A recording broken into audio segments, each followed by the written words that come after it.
All right, you're welcome along to our Saturday panel. It is the eve of the 40th Dublin City Marathon, and we're going to talk about that on today's show with Frank Greeley, Athletic Ireland's ambassador for the Daily Mile and associate editor now of Irish Runner magazine, Cathal Dennehy, who's a regular on the show now as a well-known athletics journalist, and Colette O'Hagan, whose list of achievements could keep us here all day, to be honest. When I started reading them, Colette, I got to admit, I thought some of them were a typo. There's so many pretty remarkable achievements that you have under your name. Firstly, am I allowed to give your age? Yes, no problem. My age, 70. 70. Last month I was 70 years old. Congratulations. And this is marathon number? 695. 695? Yeah, 695. I almost forgot myself there for a minute. Gee. I'm 695, yes. Surprised. Hopefully my 700 next month. Wow. Next month? Yes. So you're going to run 5 marathons between now and next month? Oh, yes. Probably another 10 or 15 before the end of the year. Because initially I was trying to work out, okay, if you started at maybe 18 and you got to 70, how many per year that was. But you didn't run your first marathon till you were 40. I didn't run it till I was 40. And at that time, there was only 2 marathons in Ireland, Belfast and Dublin being the main one, obviously. And then after about 5 or 6 years, I started going a little bit more abroad because I had to. Otherwise, I would never have got to where I am today if I hadn't gone abroad. And were you always a runner? No. I have to blame my husband for that because he took me out once when I had been recovering from a serious illness, not feeling great at all and absolutely hated it. Hated running completely, didn't like it at all, thought it was so tough. I said, how can anyone do this? But he persisted, and over the months we kept going. Every evening he'd take me out a short run, maybe about 2 miles, and then I started getting stronger, and then I was leaving him behind, and he said to me, you're on your own now, so off you go. So I decided I trained for the women's mini marathon, and that's where everything took off. But my running journey really took off once I hit the marathon, because I just loved the longer distance. I kind of seem to be more comfortable with longer distance than I am with the shorter distance. And how long did it take from that initial first run, going out with your husband, to running your first marathon? I'd say probably 2 years, because I did the mini marathon. I think that's normally in June, and then when I finished that, I thought, my God, I felt so good, and I kind of thought to myself, what's my next challenge? And I thought, why not do Dublin Marathon? So that was that year then, 1990, and I downloaded it. Well, I didn't download, sorry, that's the wrong word, because you couldn't download that those years. So I got the copy of the Irish Runner, and there was always a programme in it, like a training programme in it every year, and I followed that, and that's how I trained for my first one, all on my own, because there wasn't anybody in my locality, like in females in particular, right, running marathons. There was very few females running marathons in the 90s, early 90s anyway. It's only in the last few years that it exploded now, and there's nearly more females than males running the ultra distance anyway in particular. The one thing I hear from everybody who has run a marathon is how all-consuming it becomes, particularly those trying to run a marathon for the first time and trying to build up your miles and get your legs ready for it, that you've no time for anything else. You have a very busy life. 5 children, 10 grandchildren, and you've also fostered over 80 children. Kids. Yeah, my life has been really, really full on, which is great, because that's the way I like to live my life, and I like a challenge. So the running is a challenge, fostering the kids is a challenge, which I embrace completely. Are you still fostering kids? Yes, still fostering. We're currently fostering. We have 1 child at the moment, and I hope to keep doing it until I absolutely have enough of it or whatever, or maybe I outgrow it or I outage it. But because I've got so much experience fostering, I do get a lot of calls to take a child on and stuff like that. And I have to say, my husband and I really enjoyed looking after the children, because the way I look at it is, we're a team. It's not just me that fosters. It's not just him, husband and wife. It's our own children, because our children had to share our home with other children, and it's made them less selfish and made them more aware of what it is for other children not to have a home, even temporarily or whatever it is, for some reason have to come into care or whatever. And so they have got a good sense of caring themselves, and looking out for other children. What age were your children when you started fostering? My youngest was 7. So I decided then we had enough children as such, and I always had that feeling of wanting to nurture children because I came from a big family. We had 18 in my family, so I seemed to be the carer in the family. Do you know the way, like when mum would be out, and we had a farm, and mum would be out on the farm, or we had a shop as well. So we had a busy house. So maybe mum would be down in the fields doing picking up the crops or whatever, and I'd be the one in the kitchen and at the house looking after the children and feeding them and changing the nappies and going down the field with the tea for the boys, and the girls that was picking up the potatoes or whatever jobs had to be done around the farm. So I think that's where my nurturing came in, from my hometown. And how did your children deal with that at the time? Because I guess a lot of the children who you would have taken in some of them would have had quite serious issues and would have had difficult backgrounds and would have taken up quite a lot of your time. Oh yes, they can be quite challenging, some of them, now not all of them of course, but some of them can be quite challenging, and you actually do spend a lot more time nearly on the children that you're looking after, because you not only have to answer to the social worker, you have to answer to the birth parents, you have to answer to a lot of other people if anything goes wrong. So they can be a little bit more challenging. I remember I probably was spending more time nearly with the foster kids than I was with my natural kids. So I remember my daughter coming in one day and she says to me, Mom, would you foster me? And I laughed at her and I thought to myself, I said, why? Because she said, they get more attention than I do. And I said, you know what? It kind of made me think a little bit. And she was probably right a little bit, because you're so involved and so looking after them that you almost you think, oh, they'd be grand. Your own children, so they're grand. But you have to realise that it's their lives as well. So, you have to you're impacting on them as well. So you have to be very careful and get the balance right and not overdo it too much in looking after the foster kids at the same time doing a good job. Do you know what I mean? So the balance sometimes is hard to find. The kids who come into your life must think you're absolutely mad. They do, yeah, of course they do, but there's a certain madness in everything, isn't there? There's even a certain madness of what I do is pastime, so probably that's in me anyway, but you know what, I have actually enjoyed the years of being fostering, and I've never regretted it. Now I could write a book on how challenging some of the times were and some of the kids we've had, but we also have good stories. We've got success stories, which is wonderful, and I still see some of the kids and I kind of nearly shed a tear when I see some of them and see how well they are now. Yeah, that must be incredibly satisfying. And it is very satisfying. So like we did a little documentary of me with the kids, and I kind of look back at some of the little ones that I had in my home, and I know now that they're all grown up and they're all living their own lives. So you've impacted some way on their lives, and if you can give them a positivity in their lives, it's good.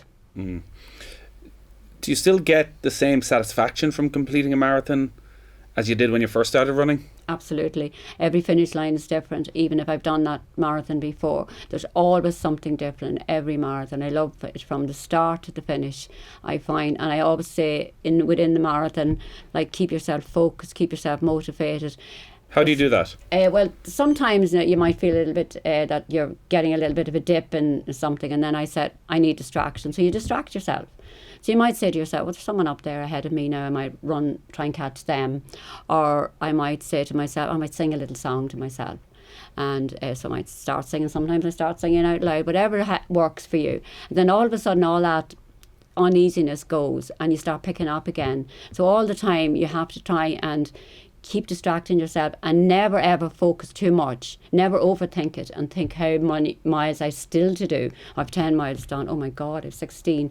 Don't think like that. Just think of the mile you're in. The moment you're in is the moment that matters. So when you're in that moment, every moment matters, but just in the moment you're in, because you do not know what's going to happen in the next 5 minutes. Do you know what I mean? So overthinking it is not good. So just try and stay in the moment that you're in and try and keep focused on what you're doing. But at the same time, try and enjoy it. As I said, distract yourself a little bit. Maybe try and catch up with someone. You catch up with them. Maybe have a little natter with them and whatever. So within that, it's a journey really that you're on tomorrow. That each part of the journey, you want to try and break it down a little bit. But always think of what you've done rather than what you have to do. And do you have a goal for tomorrow? Do you have a time in your mind that you want to beat? Well, I always want to try and stay within the 5 hours. So I think 5 hours is fine for me. To me, around 5 hours is comfortable. Where if I try now, because I did do better times when I was younger, but I'm not going to try and chase them anymore. I want to relax and enjoy it, and I'm happy. If I can do around 5 hours, I'm happy. It may not be a great time, but to me it is good time. It's good time for my body because I'm not stressing myself out. And I think I have running now over 30 years. Tomorrow's my 30th Dublin, and I've run 30 years and I've one injury. Right. So I think that the reason that it's not that I'm doing anything right and everybody else is doing anything wrong. I could be okay genetically, but also I don't stress. And I think stress brings on injury. That's my opinion now. I could be completely wrong, but I think a stressed body, and you're running on stress all the time, and you're stressing yourself out, and you're looking at the watch too much, it just causes you the injury. So I don't do that. I'm very relaxed in my running.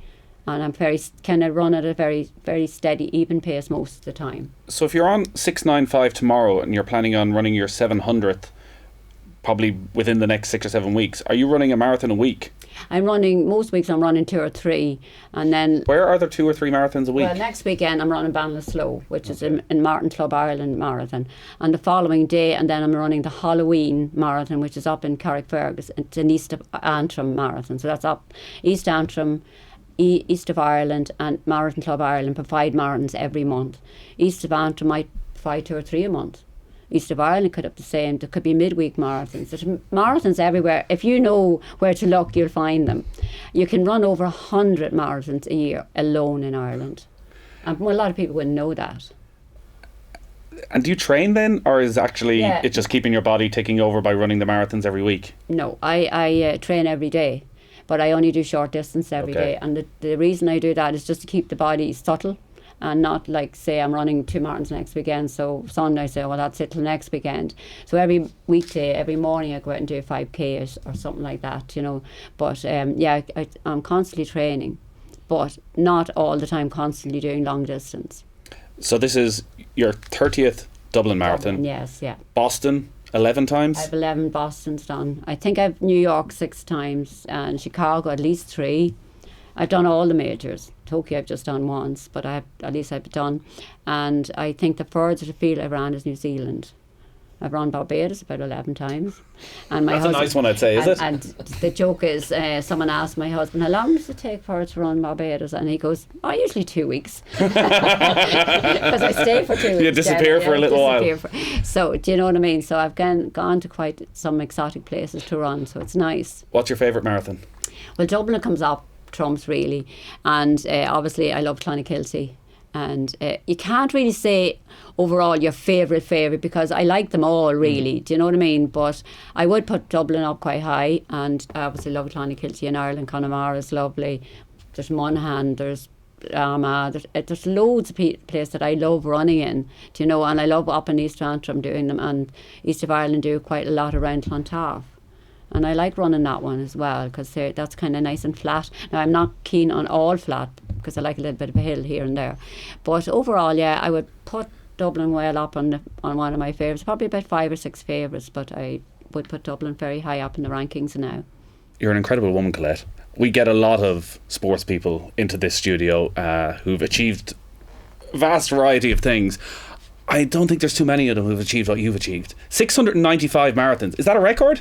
It's female. It's actually the UK and the Irish female record because I'm a member of the Marathon Club Ireland and the UK Marathon Club, which they are the people that authenticate the marathons and verify that you've actually completed a marathon and that you're in the.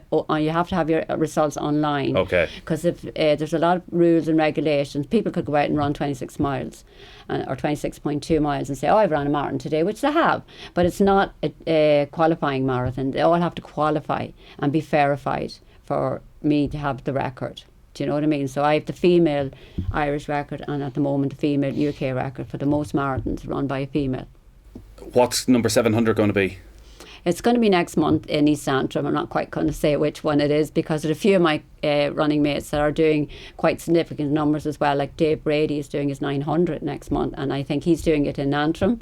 And then I have another running friend who's doing his 200. And kind of don't want to clash with them, so I'm not really sure which one. But and by running friend, do you mean these are people because you're all on the same circuit week on week? Yes. You meet each other, or would you run with people, or do you like to run by yourself? We meet every week, basically. That these are people that would be like myself, and we would run marathons every weekend. And I would see Dave regularly and a lot of the other runners that I know of. I generally run on my own. Now my daughter runs as well. So sometimes when she comes along, I run with her. She's running tomorrow, and my son is running tomorrow as well. But I won't run with them tomorrow because my daughter feels she hasn't got enough training in, and my son's the same. But now if he was running, well, he would be ahead of me tomorrow. But I don't know which way it's going to work out tomorrow. And you're not going to hang around for them and help them along if they're behind you? Well, they wouldn't want me. My daughter would say, just go on, Mum, please, get out of my way, thing. like you're doing my head in or something like that. No, so I don't know, but it's nice to see them running as well. It is our Saturday panel, by the way. We do have Frank Greeley and Cathal Dennehy stunned into silence in studio with us as well. We do need to take a break before we actually get to talk to you guys about the history of the Dublin Marathon and where marathon running is in general at the moment, because obviously we've had the first ever sub 2 hour marathon. 53106 is the text number. I know there's a lot of people en route to Dublin, and a lot of people are running a first marathon and are doing it for causes very close to their heart. You can send us a text in or get us online, and we'll give you a shout out as well over the next half an hour, 40 minutes. But we will talk to Frank and to Cathal right after this quick break.